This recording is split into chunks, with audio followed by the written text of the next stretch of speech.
తెలంగాణలో బీఆర్ఎస్ కు bad time నడుస్తోంది. ఇటీవల జరిగిన అసెంబ్లీ ఎన్నికల్లో పార్టీ ఓటమి పాలు కావడం, ఆ పార్టీ అధినేత ప్రమాదవశాత్తు కాలు జారి కింద పడి తీవ్రంగా గాయపడటం వంటి ఘటనలతో ఆ పార్టీ నేతల్లో నిరాశ నిస్పృహలు నెలకొన్నాయి. ఈ క్రమంలో బీఆర్ఎస్ శ్రేణులను మరో షాకింగ్ న్యూస్ ఆందోళన కలిగిస్తోంది. కాంగ్రెస్ పాలన ప్రారంభమై నేటికి సరిగ్గా వారం రోజులు. ఈ క్రమంలో వెలుగు చూసిన సర్వే నివేదిక ఒకటి బీఆర్ఎస్ గుండెల్లో రైళ్లు పరిగెత్తిస్తోంది. మరి కొద్ది నెలల్లో పార్లమెంట్ ఎన్నికలు జరగబోతున్న క్రమంలో ఈ సర్వే నివేదిక ఆ పార్టీ నేతల గుండెల్లో దడ పుట్టుకొస్తోంది. ఆ ఎన్నికల్లో కూడా కాంగ్రెస్ హవా చాటబోతోందని టైమ్స్ నౌ ఈటీజీ సంస్థ చేసిన సర్వే తేల్చింది. ఇప్పటికిప్పుడు లోక్సభ ఎన్నికలు జరిగితే ఏ పార్టీకి ఎన్ని ఓట్లు వస్తాయని అంచనా వేసింది. దీంతో ఇప్పుడు తెలంగాణలో టైమ్స్ నౌ సర్వే అంచనాలు కలకలం రేపుతున్నాయి.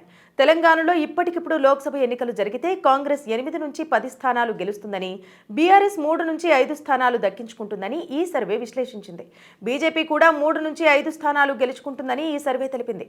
ఇక ఈ 3 పార్టీల నుంచి కాకుండా ఇతరులు 1 స్థానం గెలుచుకుంటారని పేర్కొంది. లోక్సభ ఎన్నికల్లో కూడా బీఆర్ఎస్ పుంజుకునే అవకాశం లేదని తేల్చి చెప్పింది. లోక్సభ ఎన్నికలకు ఇక 3 నెలల టైం ఉంది. ఏ సమయంలోనైనా ఈ అంచనాలు తారుమారయ్యే అవకాశాలు లేకపోలేదని అంటున్నారు. తెలంగాణలో ఇప్పుడు కాంగ్రెస్ అధిష్టానం పార్టీ భారం మొత్తం ముఖ్యమంత్రి రేవంత్ రెడ్డి పైనే వేసింది.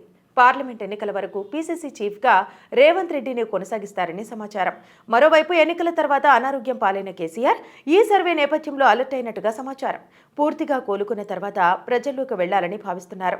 తెలంగాణలో 2-3 స్థానాలకు పరిమితమైన బీజేపీ అసెంబ్లీ ఎన్నికల్లో 8 స్థానాలు గెలుచుకొని ఓట్ షేర్ పంచుకుంది. లోక్సభ ఎన్నికల్లో తమకు మోదీ చరిష్మా కలిసి వస్తుందని, ఎక్కువ స్థానాలను కైవసం చేసుకోవచ్చని బీజేపీ అంచనా వేస్తోంది. ఈ క్రమంలో 3 నుంచి 5 స్థానాలు మాత్రమే వస్తాయని సర్వే తేల్చడంతో బీజేపీ కూడా అలర్ట్ అయింది. వీలైనన్ని ఎక్కువ స్థానాలు గెలుచుకునేందుకు ప్లాన్ సిద్ధం చేసుకుంటుంది. మరిన్ని అప్డేట్స్ కోసం మా ఫోకస్ న్యూస్ తెలుగును సబ్స్క్రైబ్ చేయండి. ఈ వీడియో కనుక మీకు నచ్చినట్లయితే లైక్ చేయండి, షేర్ చేయండి. మీ విలువైన అభిప్రాయాలను కామెంట్ బాక్స్ లో తెలియజేయండి.